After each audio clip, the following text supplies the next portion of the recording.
भगवते वासुदेवाय। ॐ नमो भगवते वासुदेवाय। ॐ नमो भगवते वासुदेवाय। ॐ नमो भगवते वासुदेवाय।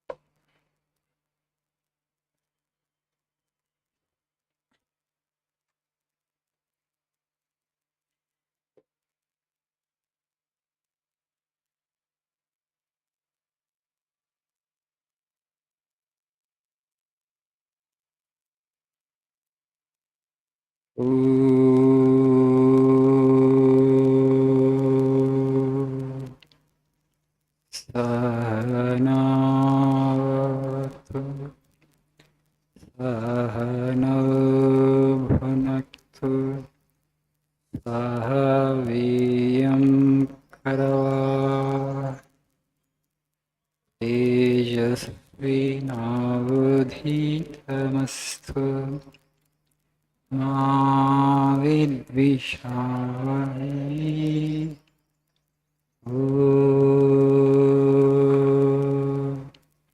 शान्ति शान्ति शान्तिः।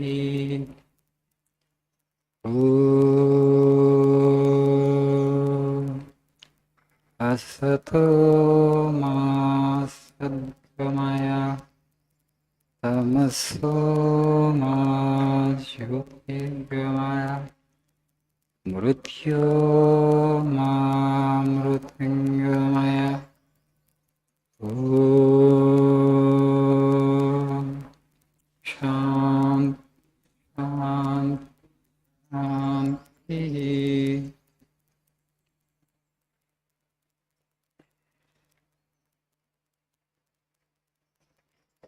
Good evening.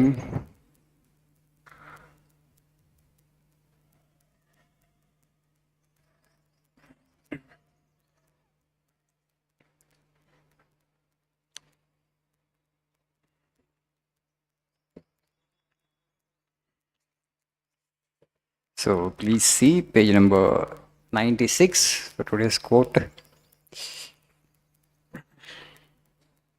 What is written there? ఏమి రాసింది అక్కడ? Yes, India, our motherland. The longest night seems to be passing away. The sorest trouble seems to be coming to an end at last. The seeming corpse appears to be awaking. She is awakening, this motherland of ours, from her deep, long sleep. None can resist her anymore. Never is she going to sleep anymore. No outward powers can hold her back anymore. Oh, the infinite giant is rising to her feet.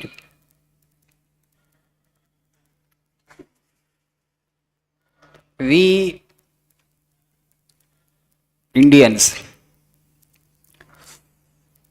as citizens, in my opinion, score very low on patriotism quotient. Compared to an average Japanese, definitely we score low. ఒక భారతీయుడి దేశభక్తి ఒక జపనీయుడి దేశభక్తి పోలిస్తే మనం చాలా వెనకబడి ఉంటాం. Not just జపనీ, ఒక జర్మన్, ఒక అమెరికన్, ఒక కొరియన్, చైనీ, వాళ్ళ అక్కడ ఉన్నటువంటి ప్రజల యొక్క దేశభక్తి, భారతదేశంలో ఉన్నటువంటి ప్రజల యొక్క దేశభక్తి, ద హ్యూజ్ డిఫరెన్స్. ఎడ్యుకేషన్ ద్వారా మనకి ఆ దేశభక్తి పెంపొందించలేదు. Suppose if you take your education in Japan, you will fall in love with that country. If you take education in America, Okay, the education will make you fall in love with that country. You get your education in Germany. The education there will make you fall in love with Germany. Only in this country it doesn't happen. We have paid a price for that. What is the price? You may ask, Swamiji, what price we have paid? The corruption that exists in Indian society is primarily because of lack of patriotism.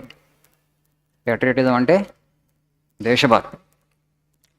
The corruption that exists in our society today is primarily because of lack of patriotism. So why we are not that patriotic? The education that we gain from our schools and colleges doesn't help us to become a great patriot. మనం చదువుకున్నటువంటి విద్యా స్కూల్స్లో కాలేజెస్లో మన ఒక గొప్ప దేశభక్తుని చేయదు అది. The curriculum is like that. It's designed like that. Mediocre people have been actually setting mediocre books to produce mediocre citizens, in my opinion. I know my language is very strong, but I'm telling this consciously. A nation has paid a heavy price, but still we don't know. And Swami is saying that India will rise. The sleeping giant will rise. Is awakening now. The seeming cops, he is saying. How did we become cops? Because of 800-year foreign subjugation, India lost its faith, lost its confidence.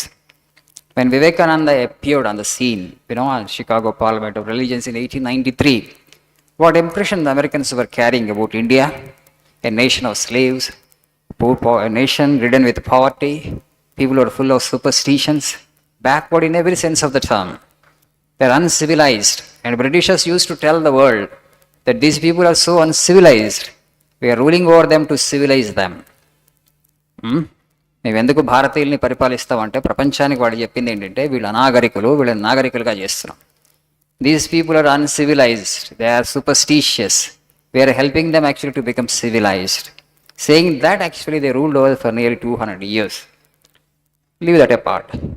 The Swami said that, in 1500 year, in the year 1500, India's GDP contribution in the total, India's GDP as total, in the total GDP of the world is 25%. India's share in the year 1500. So why actually when it came to 1947, it was I think not even 5% of the total. Why such a thing had happened? Because of the subjugation and exploitation. According to one estimate, Britishers has taken $45 trillion worth money, things from this country. That's actually the exploitation. Naturally, because they went on exploiting the nation became poor, poverty-ridden. So, okay, in the 20th century, so many things had happened. We won independence in 1947, then 50, 60 years rule, but the policies were not that great. But anyway, some improvement had happened. But today, the world knows that India is rising to her feet.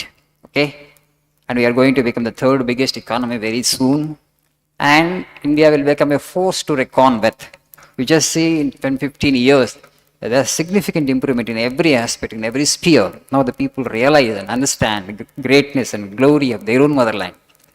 If you read Vivekananda, you will definitely fall in love with this country. I have already told you that you need to read one book, Lectures from Colombo to Almora. If you read that book, you understand the roots of this civilization, and that will help you to fall in love with your own motherland. Then what happens? You will gain tremendous confidence. In 1893, Vivekananda, when we went, he did not go there as a representative of a slave nation, but he went with tremendous self-confidence, swashbuckling self-confidence. How did he get that kind of confidence? Because he knew the roots of this civilization, how great his motherland is, how great his spiritual heritage is, how great our cultural heritage is. మన సాంస్కృతిక ఆధ్యాత్మిక వారసత్వం ఎంత గొప్పదో తెలిసినవాడు కాబట్టి వివేకానంద స్వామీజీ అంత గొప్పగా అక్కడ అంత ఆత్మవిశ్వాసంతో అక్కడ ప్రకటించగలిగాడు. Practically one man took on a civilization as it for. ఒక నాగరికత ఆయన ఢీకొన్నాడు. One man, single man. But that much of confidence he could exude because he knew the greatness and glory of his motherland. And Swamiji himself said, I am one of the proudest men ever born. I tell you frankly, it is not for myself, it is because of my glorious ancestry. I am one of the proudest men ever born. నాకు చాలా గర్వం, అభిమానం. అయితే అభిమానం ఎందుకు వచ్చింది? నా వలన కాదు. Not that I am great, but my ancestry is great, my cultural heritage is great, my spiritual heritage is great. నా వారసత్వం గొప్పది కాబట్టి నేను గొప్పవాడిగా భావిస్తాను అంటాడు. So that's what he said. One great man from America, American author, thinker, humorist, and writer, Mark Twain. You might have heard the name. He said that, so far as I am able to judge, nothing seems to have been left undone, either by man or nature, to make India the most wonderful country that the sun visits on his rounds. Nothing seems to have been forgotten, nothing overlooked. భారతదేశం గురించి ఈ comment ఎవరు చేశారంటే Mark Twain అనే America author, thinker, humorist. So far as I am able to judge, nothing seems to have been left undone, either by man or nature, to make India the most wonderful country that the sun visits on his rounds. Nothing has been forgotten, nothing is overlooked. That's how the great thinkers of the West paid tribute to India. Those who have studied India, those who have carefully looked at India. Not everybody may have the same understanding, but some of the great thinkers of the West also have understood the greatness of India, but unfortunately, we don't understand, we don't know. That's why it's very important. You know the glory of your motherland. Our education system is lopsided, ill-conceived. That's why I'm saying any other country, if you take education, you will invariably fall in love with this country. The first objective of education should be to make the citizens of the country fall in love with that culture and that civilization and that country. అందుకని చెప్తున్నాను, దేశభక్తిలో మనం చాలా చాలా వెనకబడి ఉన్నాం. అది చాలా పెంపొందించుకోవాలి. దేశభక్తి చాలా తక్కువ ఇక్కడ ప్రజలకి ఎలా చెప్తారు స్వామీజీ అంటే, దానికి ఉదాహరణ నిదర్శనం ఏంటంటే అవినీతి. దేశం అవినీతి, దానికి ఒక తార్కాణం. Thank you. Nice evening.